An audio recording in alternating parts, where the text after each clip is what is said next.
el título del mensaje del día de hoy es La venida del Rey Salvador. La venida del Rey Salvador. Lo que hemos estado viendo a través de esta serie es que Dios crea al hombre para que el hombre conviva con Él, para que el hombre tenga, como el término bíblico es que tenga comunión con Dios, que Dios pueda tener comunión con el hombre. Por eso lo hizo a su imagen y semejanza, para que hubiera esa posibilidad de tener esa armonía. El hombre se rebela, desobedece a Dios, precisamente porque tenía la capacidad como ser creado a imagen y semejanza de Dios de ejercer una voluntad. Se rebela ante Dios y cae la humanidad, cae en un estado de rechazo y de enemistad con Dios. Lo podemos llamar así. El estado del hombre natural después de la caída fue un estado de enemistad contra Dios. Vimos en el segundo mensaje que este hombre se corrompe, ¿verdad? Entra en una maldición del pecado y fue de mal en peor, al punto que se corrompe irremediablemente. Y lo describe la Escritura en términos de que el hombre realmente se hizo salvaje, se hizo violento y se corrompió toda la tierra.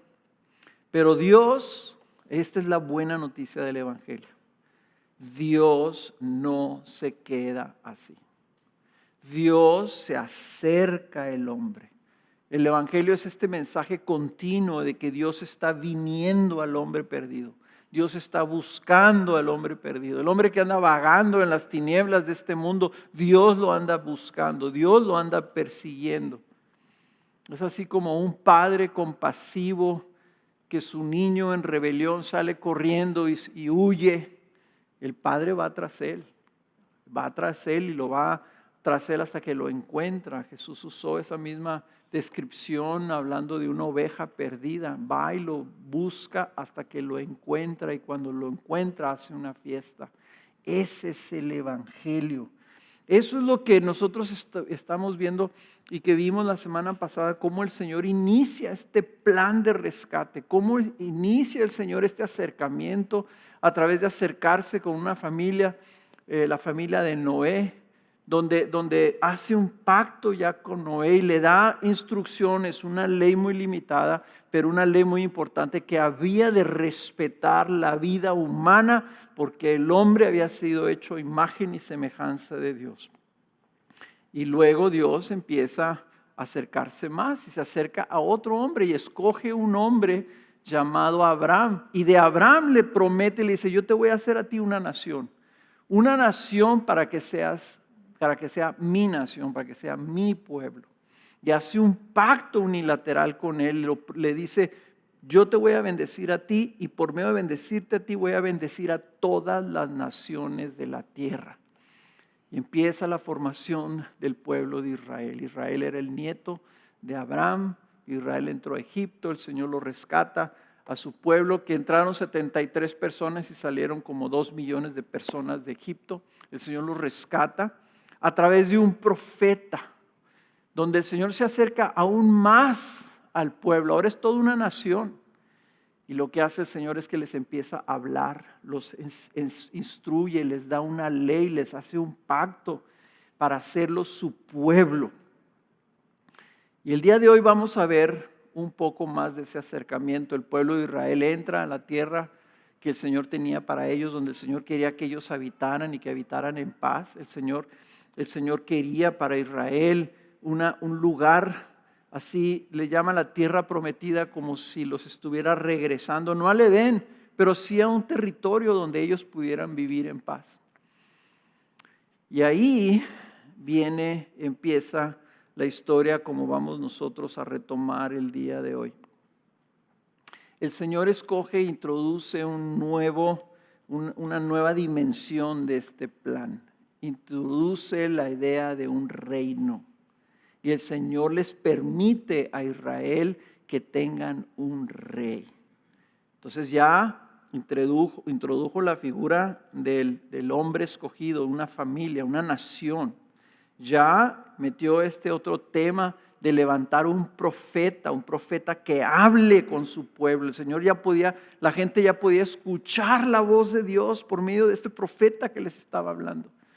Y ese profeta lo que les dijo, yo quiero que me construyan una casa, una tienda, porque donde ustedes se vayan, yo voy a ir con ustedes, yo voy a habitar en medio de mi pueblo.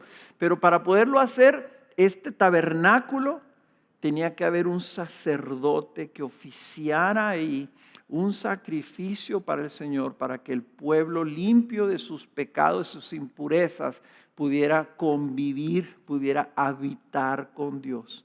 Y ahora ya están en su territorio, ahí está ya el tabernáculo y el Señor introduce esto, les permite que ellos tengan un rey.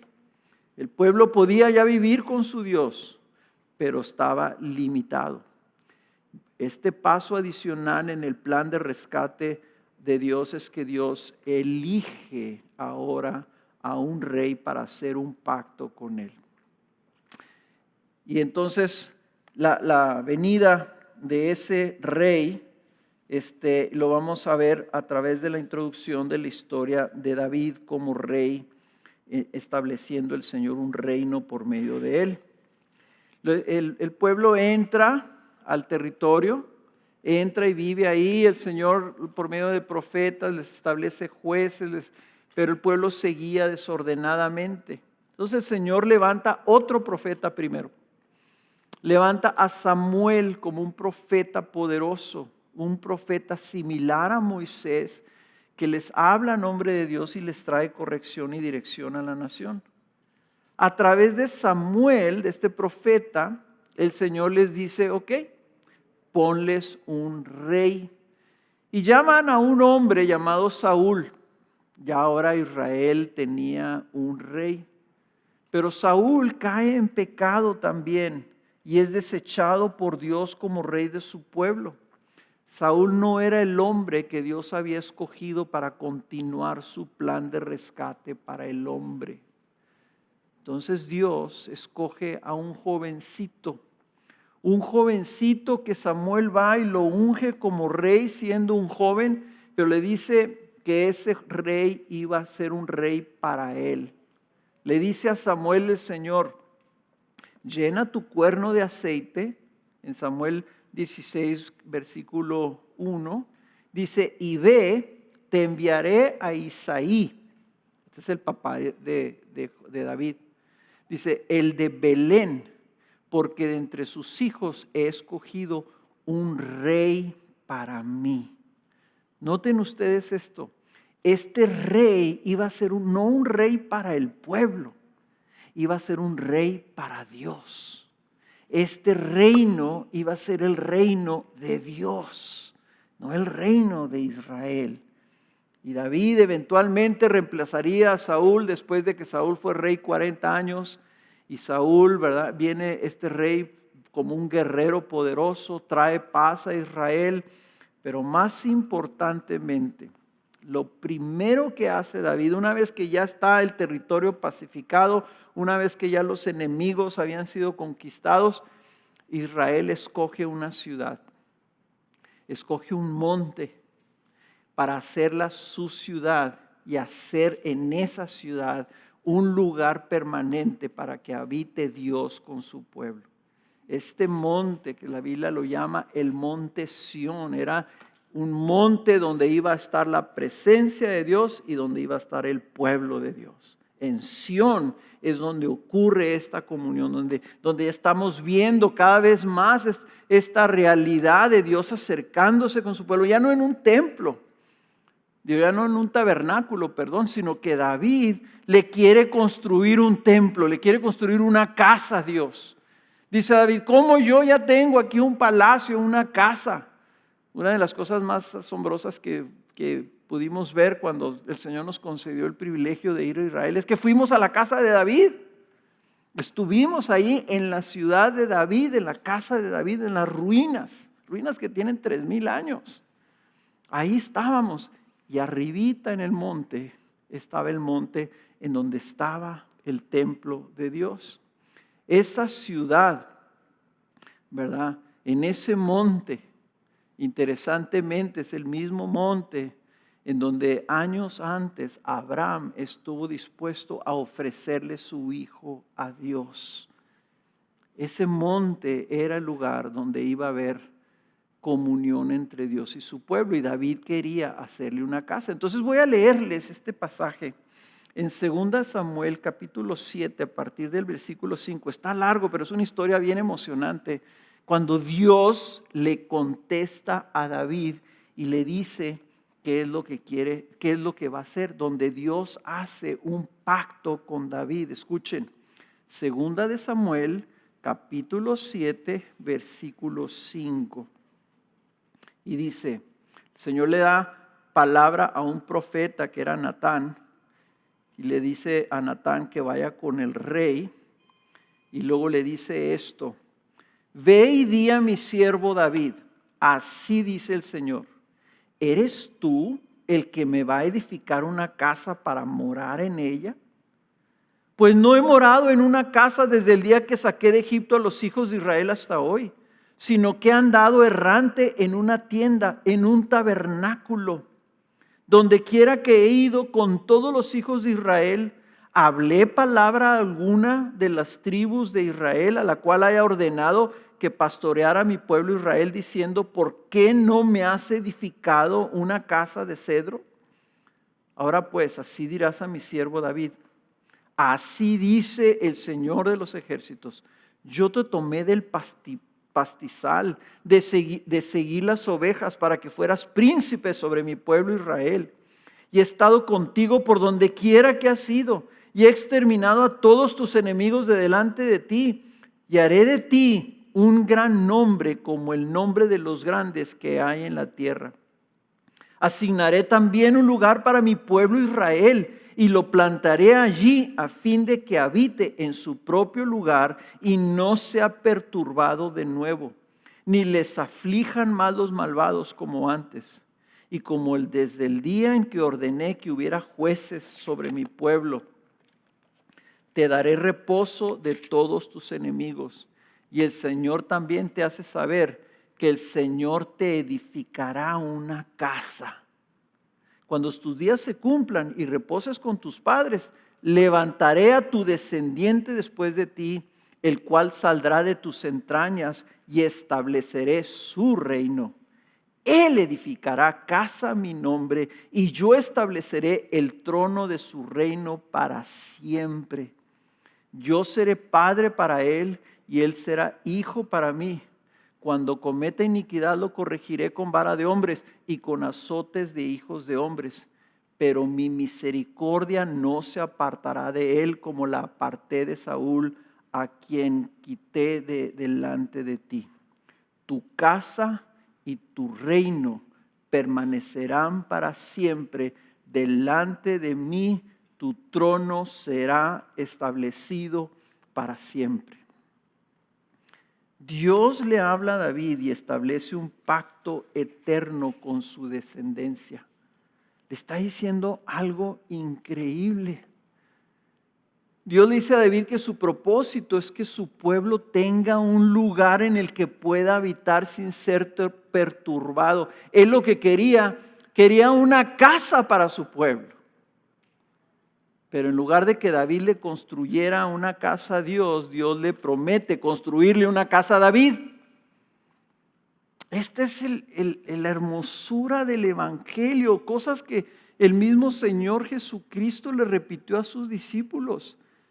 Jesús les iba a preparar una casa a sus discípulos donde Él iba, para que donde Él estuvieran ahí también ellos. Y este semblante, estos 1000 años antes de que viniera Jesús, el Señor ya estaba hablando el mismo mensaje. Yo les voy a construir una casa, yo lo que quiero es un lugar donde ustedes vivan, donde no tengan enemigos y donde nadie los perturbe. Dice David, pero yo te quiero construir una casa a ti. Dice el Señor, yo te voy a construir una casa a ti. Al revés, dice, pero tu hijo me va a construir una casa a mí. Y cuando está hablando de su hijo, y todos sabemos la historia, el hijo de David fue Salomón, el Señor escoge a Salomón como rey. Y Salomón le construye un templo al Señor glorioso y majestuoso. Pero el Señor está hablando más que el templo. El Señor está hablando del Evangelio, está hablando del gran futuro glorioso. Que cuando venga ese Rey eterno, ese Rey va a construir una casa para su pueblo y para Dios. ¿Cómo es que el trono de David iba a permanecer para siempre? O sea, está hablando de un reino eterno. Dios le está anunciando la venida de un rey que va a ser descendiente de David, inclusive que va a salir del mismo pueblo de donde era David, que era Belén. Y ese rey va a ser rey eterno. ¿De quién estaba hablando el Señor? No era Salomón, porque David muere, Salomón, su sucesor, es afirmado como rey. Salomón le construye a Dios una casa permanente en Jerusalén, con un diseño similar al tabernáculo, pero gloriosa en su majestuosidad y decoración. Ustedes las cantidades de oro y de plata que David le entregó a Salomón para que construyera el templo son toneladas de oro y de plata, casi cantidades inimaginables.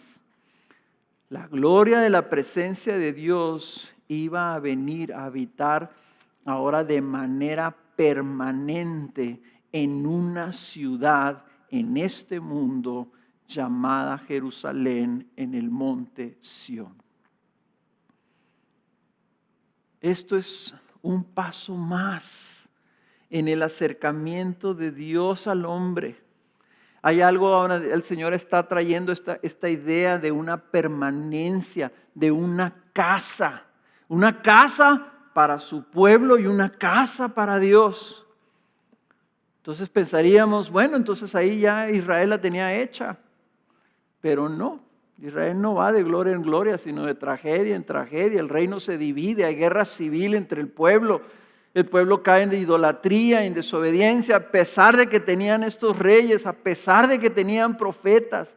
El Señor les manda profetas tras profetas, y les habla y les llama al arrepentimiento. Y el pueblo teniendo la casa de Dios ahí, la presencia de Dios ahí. Finalmente el Señor los castiga y los envía al exilio. Fíjense el castigo de Dios sobre Israel que fue, los sacó de su territorio, de donde estaba el templo, los sacó, se los llevó al exilio, se quedó vacía esa tierra. Ahí es donde vemos nosotros, el Señor quería un lugar en donde estuviera Él y donde estuviera su pueblo. Y el pueblo aún en su rebelión, en su pecado, en su desobediencia, en su necedad, no abrazó eso, sino que se rebeló contra Dios y Dios dice, ok, pues te voy a quitar entonces lo que te di. Pero no los deja abandonados. Por unas décadas están separados, pero el pueblo regresa otra vez a Jerusalén, humillado, empobrecido, y con lo poquito que tenían, con la ayuda de Dios, de reyes paganos, reconstruyen el templo. Lo hacen más chiquito, ya no estaba tan adornado, ya no era la gloria de Israel, pero están en su pueblo, humillados, están en su territorio y están esperando a ver qué hace el Señor con ellos. Pero este Dios, que tiene una lealtad y una firmeza en sus pactos, y Él dijo algo, yo te voy a hacer un reino eterno. Regresa a Israel y pasan 450 años y nace este rey. Después de estos siglos nace este rey de una joven virgen. Y ya estamos en el Nuevo Testamento, en donde Lucas 1:30 dice cómo viene un ángel, se le aparece a una jovencita de 13, 14 años Y el ángel le dice en Lucas capítulo 1, versículo 30, no temas, María, porque has hallado gracia delante de Dios. Y aquí concebirás en tu seno y darás a luz un hijo y le pondrás por nombre Jesús. Fíjense lo que le dijo el ángel. O sea, el niño, será grande y será llamado Hijo del Altísimo, Hijo de Dios. Y el Señor Dios le dará el trono de su padre David y reinará sobre la casa de Jacob para siempre y su reino no tendrá fin. La promesa que le hizo el Señor a David casi 1000 años antes, o menos de 1000 años, pero se los décadas, siglos y siglos antes, de que su reino iba a estar establecido para siempre. Viene un ángel y le está avisando personalmente a esta jovencita que esa promesa, que ese pacto de Dios estaba siendo cumplido en el nacimiento de ese bebé. El reino de Dios, ese rey que iba a ser para él, estaba ya en la tierra. Decía David, le dijo el Señor a David, dijo, yo voy a ser padre para él y él será hijo para mí. Y sí, claro, ¿verdad? Tenía cierta aplicación con Salomón, pero el Señor estaba hablando de otro. Y en este que nació, dice, él va a ser hijo del Altísimo. Él va a ser mi hijo. Y yo le voy a dar el trono de su padre David. O sea que tenía 2 padres. Esta criatura iba a ser hijo de David. Iba a ser hijo de Dios. Y se estaban cumpliendo las profecías que se habían dicho, esta profecía de Isaías como 700 años antes, en Isaías 9, escúchenla. Fíjense cómo está sucediendo esto que es difícil hasta de comprender. Dice Isaías 9, versículo 6, dice, porque un niño nos ha nacido, un hijo nos ha sido dado, y la soberanía, o sea, el reinado, reposará sobre sus hombros, y se llamará su nombre, admirable consejero, Dios poderoso, Padre eterno, príncipe de paz. El aumento de su soberanía y de la paz no tendrán fin sobre el trono de David y sobre su reino, para afianzarlo y sostenerlo con el derecho y la justicia desde entonces y para siempre. O sea que este niño iba a ser un soberano, que su nombre iba a ser admirable consejero, Dios poderoso, Padre eterno, príncipe de paz. Este niño iba a ser Dios, pero también iba a ser descendiente de David. Este Dios poderoso y eterno a la vez iba a ser un rey descendiente de David, un hombre. Entonces, cuando el Señor decía, este rey va a ser para mí, va a ser mi hijo. Y cuando entonces nace Jesús y lo primero que empieza a proclamar Jesús es el reino de Dios, ya está aquí. ¿Cómo que el reino de Dios? ¿Quién es el rey? Jesús estaba señalando, el reino de Dios está aquí porque yo ya estoy aquí. Yo soy el rey. Pero cuando él decía yo soy el rey, estaba diciendo yo soy el rey por descendencia de David, porque José, su papá, era descendiente de David. Su mamá también era descendiente de David. Él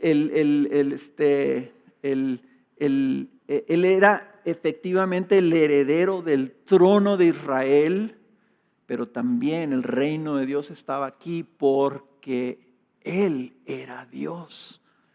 Esto está hablando del plan de rescate de Dios por el hombre. Está estableciendo un rey que en su persona une en un solo ser a Dios y al hombre.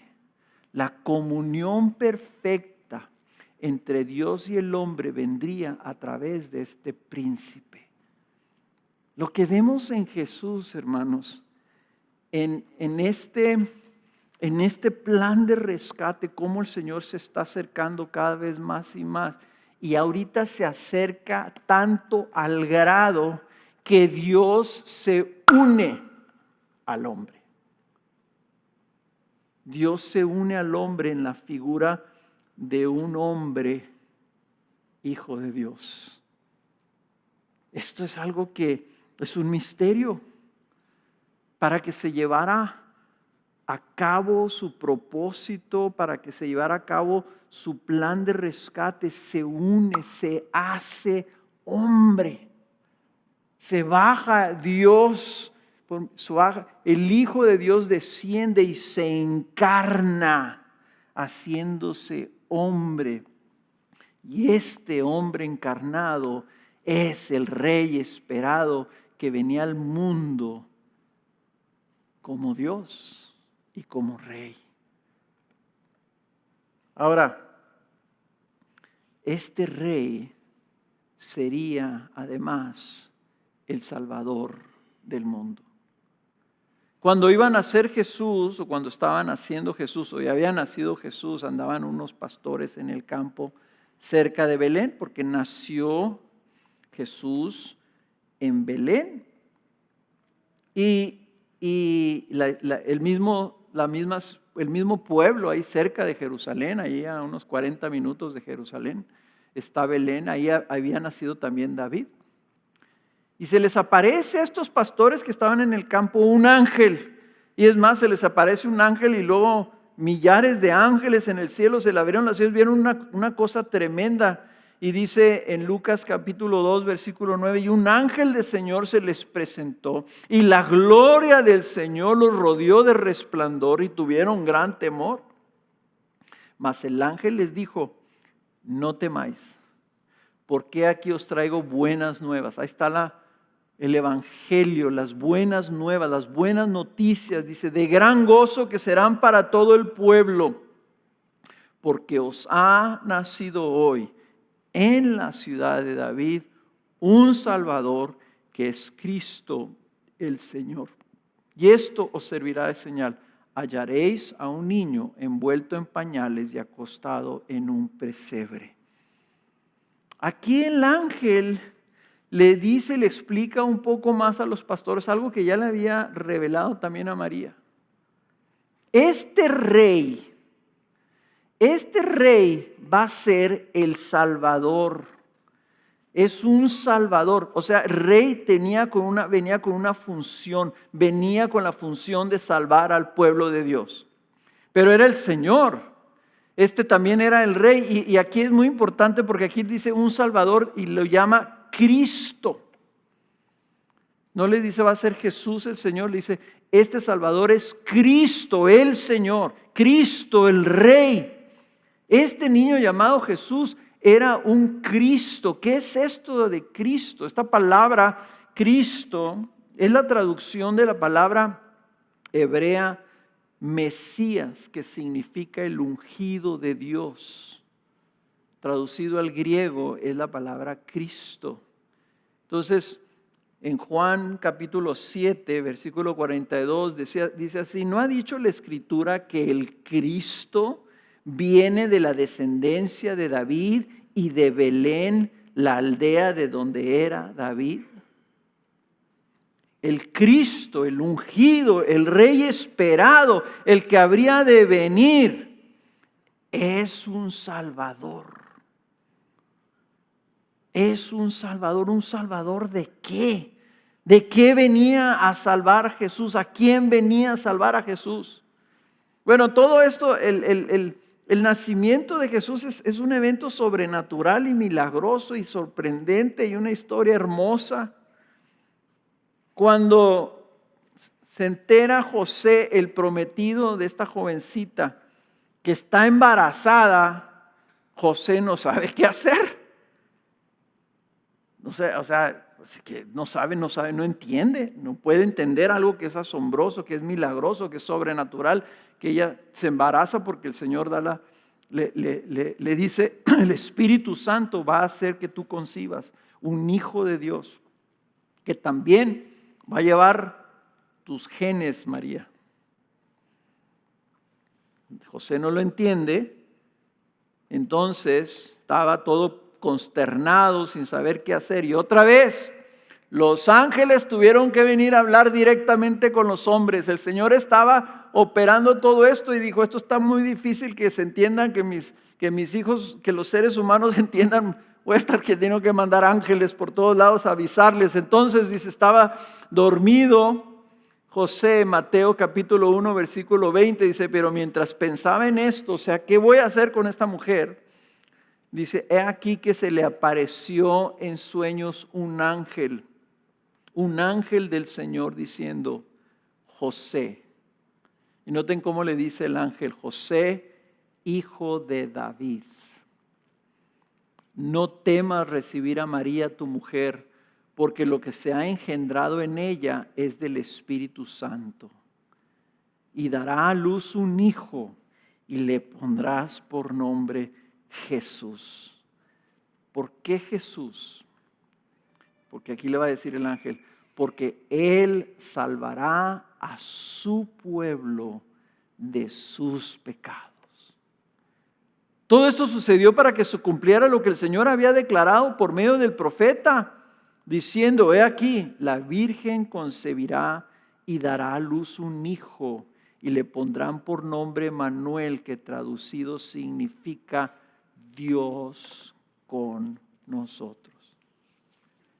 Jesús, en la persona de Jesús está el propósito del Evangelio. Dios con nosotros. Dios uniéndose al hombre de una manera mucho más íntima, profunda, en una unión, en una comunión perfecta en el Espíritu, en una unidad que no tenía el Señor ni con Adán. En la persona de Jesús la estamos viendo, Dios con nosotros.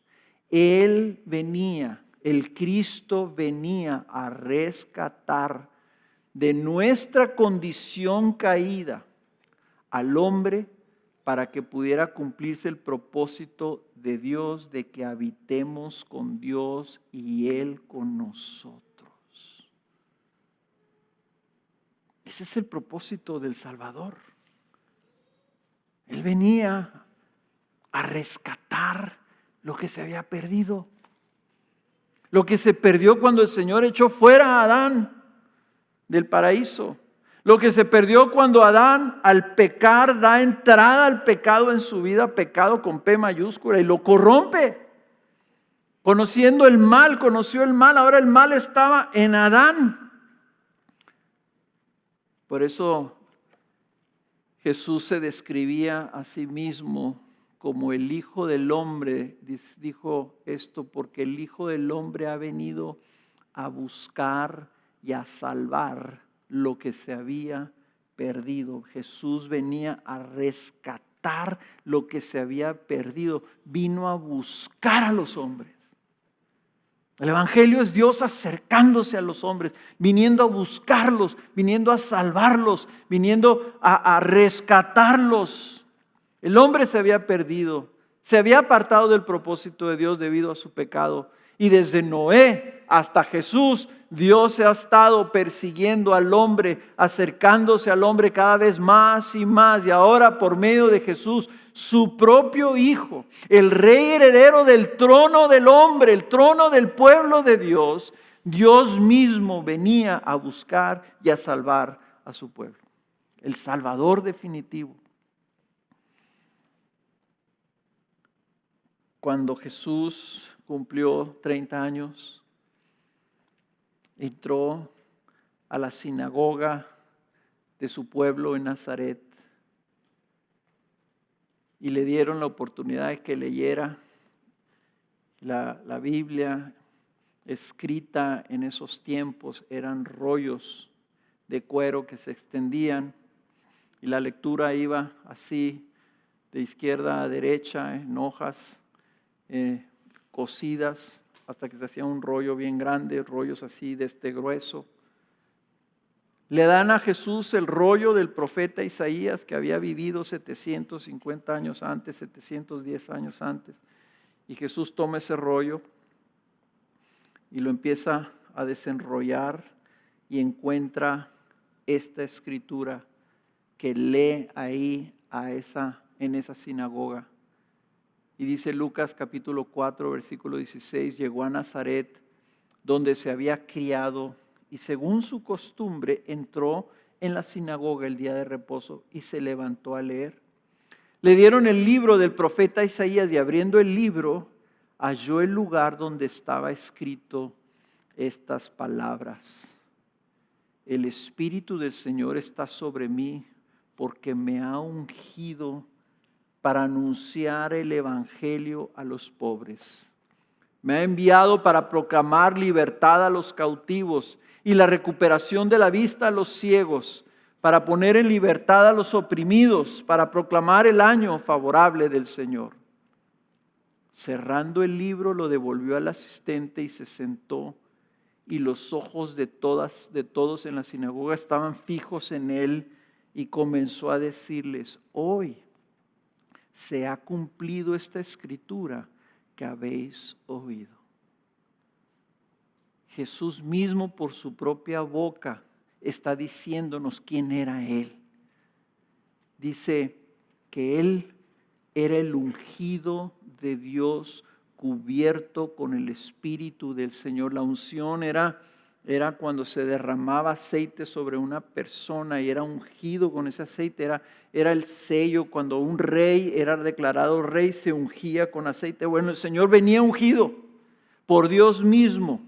Esa palabra ungido es la palabra Mesías.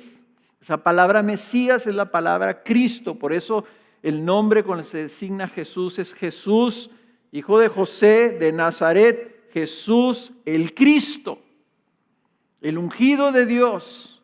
¿Y a qué vino este ungido de Dios? Vino a anunciar buenas noticias a los que estaban en una condición de pobreza.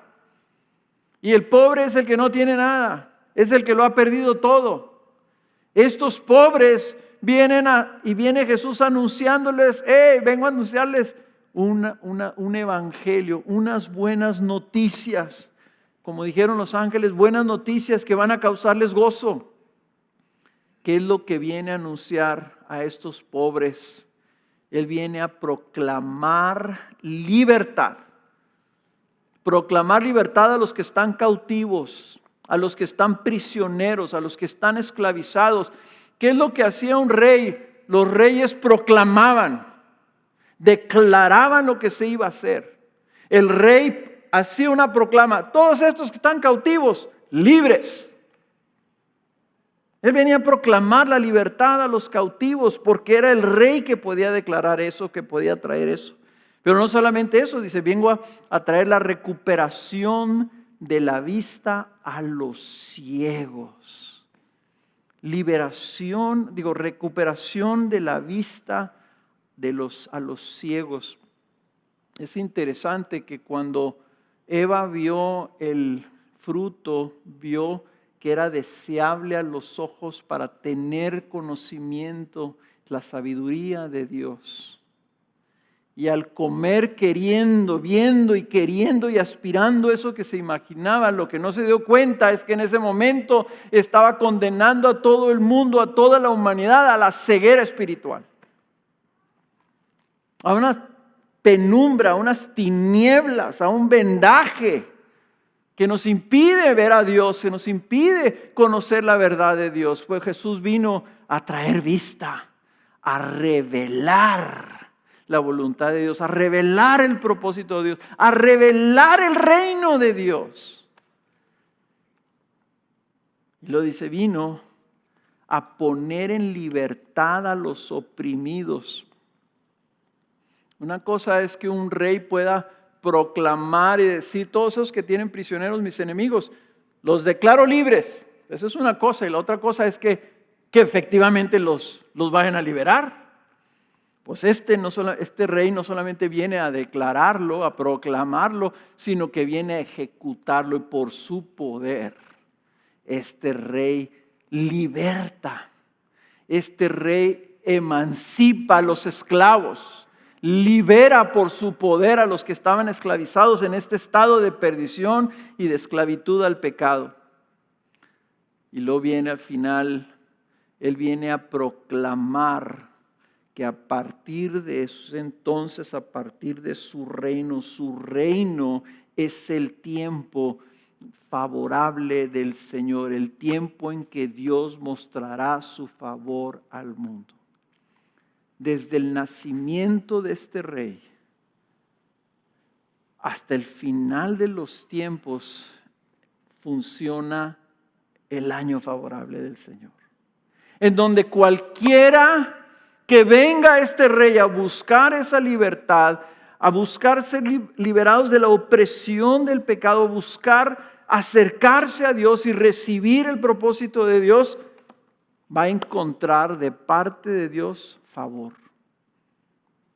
No es un tiempo de juicio, es un tiempo favorable, es un tiempo donde todos los pecadores, todos los oprimidos pueden venir a este rey y recibir el favor de Dios.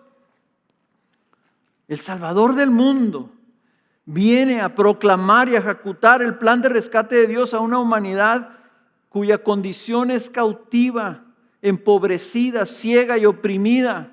Y viene a anunciarles: ahorita es el tiempo de salvación. Ahorita es el tiempo bueno. Ahorita es donde Dios está más que dispuesto, porque yo estoy funcionando como rey. Ahorita es el tiempo. ¿Quién quiere ser liberado? ¿Quién quiere ser restaurado? ¿Quién quiere recibir la vista? ¿Quién quiere dejar de estar oprimido y empobrecido para recibir el propósito de Dios en su vida? El Rey Salvador nació para traer salvación al mundo perdido. Entonces, ¿y qué era? ¿Cómo terminamos esto? ¿Cómo respondemos esto? Este mismo Rey, con sus palabras al mundo, eran muy sencillas. En este año favorable, lo que este rey está haciendo es llamar a la gente. Y dice Mateo 11:28, venid a mí. ¿Quieres saber qué es lo que tú debes hacer? Jesús mismo te lo dice: venid a mí. Él es el vehículo, Él es el instrumento, Él es el Rey, Él es el Salvador. Venid a mí, todos los que estén cansados y cargados con cansados de la pobreza, cansados de la ceguera, cargados con la opresión y la cautividad. Dice: y yo, otra vez Jesús, venid a mí, yo los voy a hacer descansar. Toma mi yugo sobre vosotros. Quiere decir, únete a mí y aprende de mí esto, que soy manso y soy humilde de corazón, y vas a hallar descanso para tu alma. Venid a mí. El descanso liberador viene por medio de Jesús. Él es el mediador entre Dios y el hombre. Él es el que vino a llevar a cabo ese plan. Es el que viene a hacer esa obra. El mediador, ¿se acuerdan ustedes del sacerdote que estaba en el tabernáculo? Él estaba ahí entre Dios y los hombres. Eso es lo que es un sacerdote. Es alguien que está entre Dios y los hombres. ¿Quién es ahora ese instrumento? ¿Por qué Dios le enseñó al pueblo de Israel que tenía que haber un sacerdote? Porque Jesús viene a funcionar como ese mediador. Viene a traer paz entre Dios y el hombre. Desde la caída de Adán, que ahorita que decía, el hombre tenía esta condición, el hombre estaba en enemistad con Dios. Pero Dios no se quedó así, sino que ha estado dando pasos para restaurar esa relación, para quitar ese estado de enemistad. Y voy a terminar leyendo esto que tal vez vuelva a leer la semana que entra, este pasaje increíble que escribió el apóstol Pablo en 2 de Corintios capítulo 5. Y dice, todo esto procede de Dios. El evangelio procede de Dios. No es algo que el hombre produjo, no es algo que el hombre se le imaginó, no es algo que el hombre puede hacer. El evangelio procede de Dios, vino de Dios a nosotros. Todo esto procede de Dios, quien nos reconcilió consigo mismo por medio, ahí está la mediación, por medio de Cristo. El evangelio es que Dios hace todas estas cosas para reconciliarnos con Él, para que habitemos con Él, para que lo tengamos a Él, para que vivamos con Él y para que Él pueda ser nuestro Dios y pueda habitar con nosotros y convivir con nosotros. Esto procede de Dios, nos reconcilió consigo mismo por medio de Cristo, el ungido, su propio Hijo, el Rey Salvador, y nos dio el ministerio de la reconciliación. Quiere decir que nos dio la capacidad de anunciar estas buenas nuevas, a saber que Dios estaba en Cristo reconciliando al mundo consigo mismo. ¿Ven el propósito de todo esto? De siglos y siglos del Señor acercándose hasta que viene el tiempo propicio en que viene Jesús y por medio de estar Dios en Cristo, reconcilia al mundo consigo mismo, no tomando en cuenta a los hombres sus transgresiones. Y nos ha encomendado a nosotros la palabra de la reconciliación. Por tanto, somos embajadores de Cristo, como si Dios rogara por medio de nosotros. En nombre de Cristo rogamos, reconciliados con Dios. ¿Por qué? Porque ahorita es el año favorable, ahorita es el tiempo en que Dios está en modo reconciliación. Ahorita Dios está dispuesto y está su Hijo delante de Él. Si tú vienes a Dios por medio de Jesús, puedes ser reconciliado con Él. Y si tú dices, pero yo sigo siendo pecador, sigo teniendo todo mi pecado, bueno, el Evangelio nos va a decir, y vamos a continuar hablando de esto la semana que entra, cómo es que entonces tu pecado puede ser tratado de tal forma que Dios no lo tome en cuenta, como dice aquí. Porque Dios dice, te va a reconciliar consigo mismo, no tomando en cuenta a los hombres sus transgresiones, sus pecados, sus rebeliones. ¿Cómo es posible? Bueno, este es el trabajo de Jesús. Pero ahorita nos basta que sepas tú que a donde tú tienes que ir es a Jesús. Venid a mí. Yo soy el mediador. Tu problema de tu pecado, ven a mí, yo tengo la solución. Es lo que está diciéndonos el Señor. Él es el Rey Salvador que te llama. No es Jesús solamente una figura histórica, es el Rey eterno que ha sido prometido desde hace 3000 años fue prometido. Y este Rey Salvador, este ungido de Dios que nació en Belén, está vivo, está ahí para que vengamos y recurramos nosotros a Él para ser reconciliados con Dios. Recuerda, Jesús dijo, yo he venido a buscar y a salvar lo que se había perdido. Cuando yo oigo eso, salvar lo que se había perdido, yo siempre pienso en un salvavidas,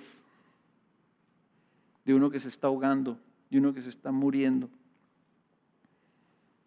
Dije, Jesús, yo vengo a buscar a esas personas para salvarlas, para rescatarlas. La única cosa es que necesitas tú estar consciente que necesitas un Salvador. Esta mañana me estaba yo bañando y estaba yo pensando, Señor, yo te necesito como mi Salvador y te necesitaré por toda la eternidad. Que tú seas mi Rey y que tú seas mi Salvador, porque sin ti yo no puedo, Señor, ser salvo. Ven a Cristo. ¿Cómo? Simple y sencillamente. ¿Qué hace un ahogado o una persona que se está ahogando en el mar? Grita, clama, auxilio, ayuda, me ahogo. ¿Qué necesitas hacer tú para encontrar ese tiempo favorable de Dios? Clamarle y venir a Cristo Jesús. Él está ahí para liberarte. Él está ahí para salvarte. Él está ahí para quitar tu opresión.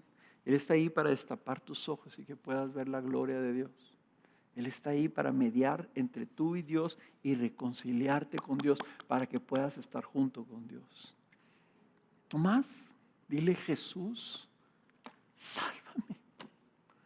Estoy perdido, Señor. Sálvame. Eso es todo lo que tienes que hacer. Y involucra, sí, claro, que te humilles y reconozcas que estás perdido. Pero la buena noticia es que Dios a esos escucha, a los pobres que dicen: Señor, ya no quiero estar así. Sálvame. Es todo lo que necesitas. Déjame orar por ti. Padre, quiero pedirte por todas esas personas que puedan estar escuchando esta transmisión y que dentro de sus corazones tienen esta necesidad, Señor, esta urgencia, este sentir de que te necesitan. Tal vez no saben ni cómo expresarlo, Señor. Tal vez tengan hasta temor por ideas preconcebidas en sus cabezas, Señor, de clamar a ti, diciendo: ¿y si clamo a Jesús, qué va a pasar? Señor, yo te pido que, como has venido a buscar y a salvar a los que estábamos perdidos, acércate a ellos. Ve a ellos para que los escuches, Señor, y los salves.